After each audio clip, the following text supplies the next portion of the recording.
السلام علیکم، امید کرتی ہوں آپ سب خیریت سے ہوں گے۔ ویلکم بیک ٹو ہمارے یوٹیوب چینل قصہ اظہار میں دوبارہ خوش آمدید۔ میں ہوں آپ کی ہوسٹ اطروبہ سما، اور آج میں آپ کے لیے لائی ہوں ناول خمار جنون قلم اسمنال مہر کی ایپیسوڈ نمبر 59۔ ایپیسوڈ کو شروع کرنے سے پہلے ہمارے چینل کو کر لیں سبسکرائب، ویڈیو کو لائک اور کلک کر لیجیے گا بیل آئیکن۔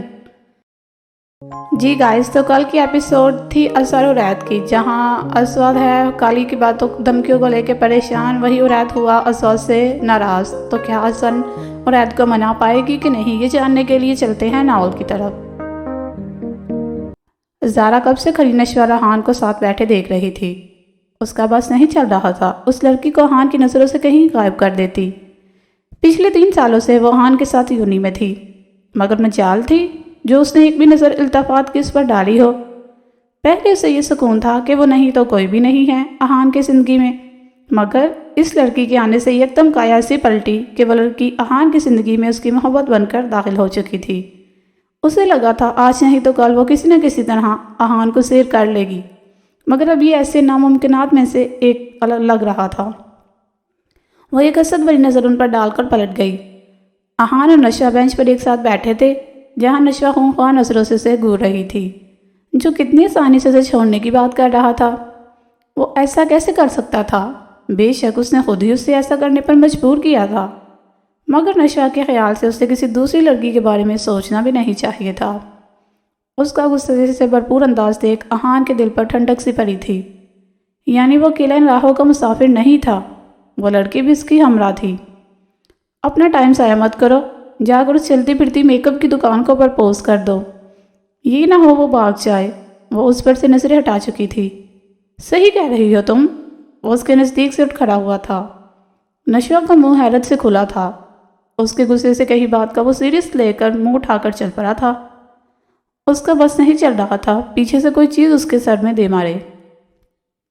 اس گزرے 1 مہینے میں جہاں ماہ اور سالم ایک دوسرے کے قریب تر چلے آئے تھے، وہیں دوسری طرف شام اور فاریہ کے درمیان ویسے ہی فاصلے تھے جو چاہ کر بھی سمٹ نہیں رہے تھے۔ فاریہ بالکنی میں بغیر کسی شال کے کھڑی تھی، ٹانگیں جیسے بھی جان ہونے لگی تھی، مگر وہ تو شروع سے ہی اپنے معاملے میں لاپرواہ تھی۔ پچھلے کچھ دنوں میں حشام نے بھی خاموشی اختیار کر لی تھی، شاید وہ اسے وقت دینا چاہ رہا تھا۔ وہ 3-4 دن بعد ایک چکر گھر کا لگا لیتا۔ وہ یہ سب فاریہ کے آرام کی خاطر ہی کر رہا تھا، کیونکہ اسے دیکھ کر وہ ہنسیانی سی ہونے لگتی تھی۔ معاملات سنبھلنے کی بجائے مزید خراب ہونے لگتے۔ وہ آج پورے ہفتے بعد حویلی آیا تھا۔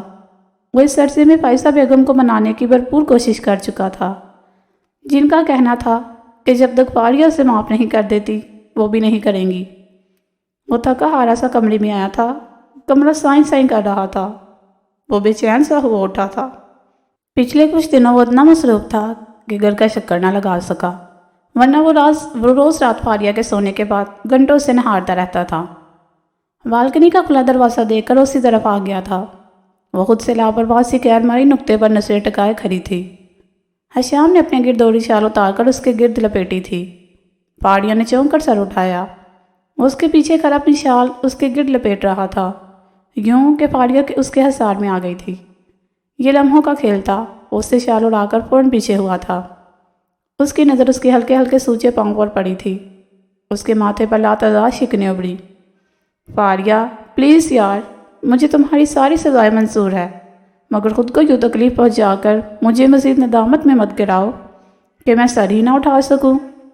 یار جو تم چاہتی ہو کر تو رہا ہوں، پوری کوشش کرتا ہوں کہ کم سے کم تمہارے سامنے آؤں، مگر پھر بھی تم خود کو سزا دے رہی ہو۔ کیوں؟ مجھے پہلے خود ہی فاصلے پر کھڑا ہوا تھا، پل میں سارے فاصلے سمیٹ کر اس کے نزدیک آ گیا۔ وہ کھوئی کھوئی اسی یکٹا اسے دیکھنے میں مصروف تھی۔ حشام نزدیک آتا، اسے گود میں اٹھاتا، کمرے کی جانب بڑھا۔ حشام کے لیے حیرت انگیز بات تھی کہ اس نے کوئی بھی احتجاج نہ کیا تھا، بلکہ وہ خاموشی سے اس کے سینے پر سر ٹکا گئی۔ حشام نے اس میں آئی مثبت تبدیلی کو شدت سے نوٹ کیا تھا۔ وہ اس تبدیلی کے پیچھے کی وجہ جاننا چاہتا تھا۔ حشام نے اسے احتیاط سے بستر پر لٹایا تھا۔ وہ بیک گراؤنڈ سے ٹیک لگا کر بیٹھ چکی تھی۔ اب وہ خاموشی سے اس کی حرکتیں ملاحظہ کر رہی تھی، جو کمرے میں گھومتا کچھ ڈھونڈنے میں مصروف تھا۔ پھر وہ اسے کمرے سے جاتا ہوا دیکھتی آنکھیں موند گئی۔ جب کھٹکے کی آواز پر اس نے آنکھیں کھولی تھی، اس کے پیروں میں بیٹھا تیل سے اس کے پیروں میں ہلکا ہلکا مساج کر رہا تھا۔ اس کی اتنی محبت پر فاریہ کی آنکھیں بن آئی۔ وہ اس کی محبت ہی تو چاہتی تھی۔ سامنے بیٹھا وجود اسے پور اس کی محبت میں ڈوبا نظر آیا۔ وہ اپنے کام سے فارغ ہوتا واش روم کی طرف بڑھ گیا۔ کچھ دیر بعد وہ ہاتھ دھوتا اس کے نزدیک آیا۔ کھانا کھا لیا؟ وہ اس کے نزدیک چکتا اس سے پوچھ رہا تھا۔ فاریہ کا سر میں کان کے انداز میں نہ میں ہلا تھا۔ میں منگواتا ہوں، بنا کھائے سونا مت، اوکے؟ وہ اس کا گال تھپ تھپاتا کمرے سے نکل گیا۔ ایک آسودہ سی مسکراہٹ نے اس کے ہونٹوں کا احاطہ کیا تھا۔ تقریباً 3 گھنٹوں کے بعد وہ گھر لوٹا تھا۔ اسوا لاؤنج میں بیٹھی اس کا انتظار کر رہی تھی۔ جب بیل بجی تھی، وہ ناراضگی کے باعث مین ڈور کی چابی لے کر جانا بھول گیا تھا۔ اسوا تیزی سے دروازے تک پہنچی اور بنا پوچھے ہی دروازہ کھول دیا۔ سامنے کھڑی عرایت کو دیکھ کر اس کا دل پرسکون ہوا تھا۔ عرایت کے ماتھے پر اس کی لاپرواہی پر بل پڑے تھے۔ ابھی تو بے شک وہ تھا، مگر اس لڑکی نے ایک بار بھی پوچھنا گوارا نہیں کیا کہ آیا کون دروازے پر موجود ہے، اور بنا پوچھے ہی دروازہ کھول دیا تھا۔ وہ بنا اس کی طرف دیکھے سائڈ سے نکلتا اندر کی جانب بڑھا۔ اس کے انداز پر ہکی بکی رہ گئی، ورنہ جب بھی وہ باہر سے آتا تھا ہمیشہ وہ اسے سینے سے لگا کر اس کا ماتھا چومتا تھا، مگر آج اس کا یوں تعلق ہو کر نکل جانا اس کی آنکھیں بھر گیا۔ وہ فوراً سامنے آتی اس کا بازو تھام گئی۔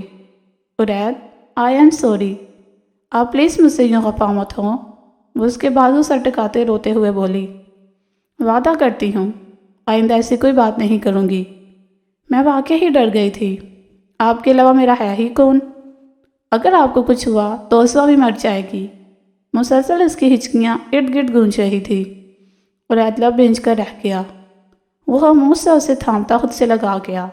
وہ اس کے احساسات کو سمجھ رہا تھا، مگر یہ بھی کہاں گوارا تھا کہ وہ کسی کے خوف سے خود کو یوں محدود کرے۔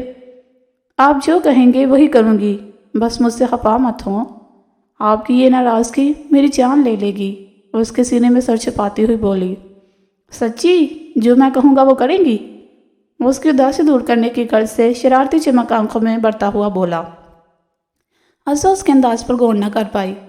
اس کے سینے سے سر نکالتی زور و شور سے ہاں میں سر ہلا گئی، اور عرایت نے بے باک سے نظروں سے اس کا حسین چہرہ دیکھا۔ اس کی نگاہوں کا فوکس اس کے لبوں پر محسوس کر کے وہ شرم سے سر جھکا گئی۔ خود ہی تو کہہ رہی تھی کہ میری ناراضگی دور کرنے کے لیے میری ساری بات مانو گی۔ وہ بڑی مانی خیزی سے اس کے سراپے پر نظریں گارتے ہوئے بولا، جی نہیں، آپ کی ناراضگی دور ہو چکی ہے۔ وہ ناک چڑھاتی ایک قدم پیچھے کی جانب بڑھا گئی۔ اس سے پہلے کہ وہ اسے تھامتا اس کی پہنچ سے دور ہوتی پیچھے کی جانب بھاگی، اور عرایت ایک ہی جست میں اس کی کلائی تھامتا اس کا وجود قید کر چکا تھا۔ نو بیبی، چیٹنگ بالکل بھی نہیں، اپنی بات سے مکر نہیں سکتی۔ وہ اپنی ناک اس کی گردن پر سہلاتا ہوا بولا۔ اپنے دل کی آواز پر وہ اس کے چہرے پر جھکتا منمانیاں کرتا چلا گیا۔ اسوا خود میں سمٹنے پر مجبور ہو گئی۔ جی فرینڈز، تو یہاں ہمارے عرایت صاحب مہان کے ہیں اسوا سے، تو باقی ناول کے باقی کریکٹر کی زندگیوں میں کیا چل رہا ہے، چلے وہ جاننے کے لیے چلتے ہیں دوبارہ ناول کی طرف۔ اس سے ناراض ہو کر وہ لائبریری میں آ گئی۔ پتہ نہیں سمجھتا کیا ہے وہ اہان بدتمیز خود کو۔ وہ من ہی من میں اہان کو سب سناتی ہوئی بولی، جانے کتنی ہی دیر وہ لائبریری میں بیٹھی اپنی اسائنمنٹ بناتی رہی۔ جو پہلے تو اس کا ارادہ اہان کی مدد سے بنانے کا تھا، مگر اب وہ اس سے ناراض تھی۔ اسے بتانا چاہتی تھی کہ وہ اس کی مدد کے بغیر بھی بنا سکتی ہے۔ اسائنمنٹ مکمل کر کے سجو کا سر اٹھایا تھا۔ جب اس نے ارد گرد نظر ڈالی، پوری لائبریری خالی تھی۔ اس نے گھبرا کر ارد گرد دیکھا، کوئی بھی موجود نہ تھا۔ شام کے تقریباً 4 بجے کا وقت تھا۔ اس نے جلدی جلدی ساری چیزیں سمیٹی تھی۔ وہ تیز تیز قدم اٹھاتی لائبریری سے باہر آئی۔ جب اسے رکنا پڑا کیونکہ سامنے ہی زارا خونخوار تیوروں کے ساتھ اسے گھورنے میں مصروف تھی۔ نشوہ نے اسے اگنور کر کے سائڈ سے گزرنا چاہا۔ جب وہ پھر ایک دفعہ اس کے سامنے آئی تھی، حقارت بڑی نظروں اس کے حجاب اور عبائے میں چھپے وجود کو دیکھا تھا۔ میری تم سے کوئی دشمنی نہیں ہے، مگر تم نے میری اور اہان کے درمیان آ کر اچھا نہیں کیا۔ وہ میرا تھا اور میرا ہی رہے گا۔ تم جیسی بھی سو آئی اور گئی، مگر سارا صدیقی سے کے سامنے کوئی ٹیک ہی نہ پایا۔ اور تم کل کی آئی لڑکی خود کو بہت ہوشیار سمجھتی ہو۔ وہ کڑے تیور لیے سے استفسار کر رہی تھی۔ نشوہ نے بھی بھرپور گوڑی سے اسے نوازا۔ وہ لڑکی مفت میں اس کے سر چڑھ رہی تھی۔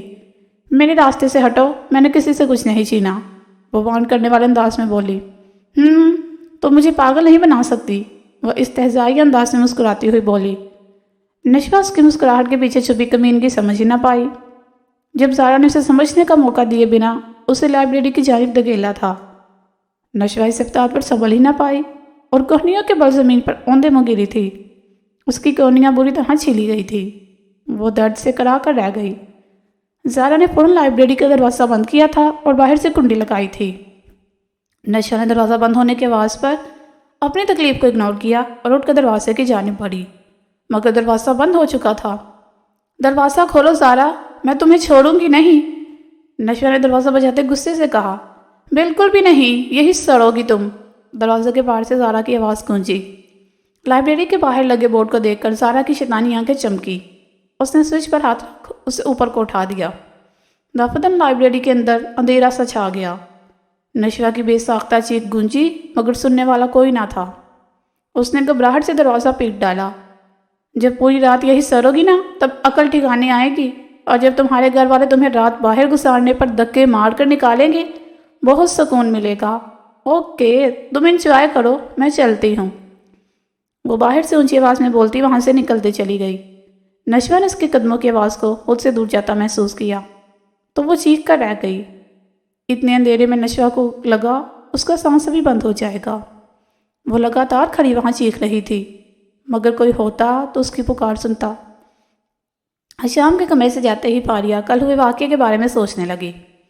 کل دوپہر شدید بھوک کے احساس سے اس نے قدم کچن کی جانب بڑھائے تھے، مگر اپنے نام کی پکار پر اس کے قدم باہر ہی رک گئے۔ تو نے نوٹ کیا جب سے سردار کی شادی ہوئی ہے حویلی ٹکتے ہی نہیں ہیں؟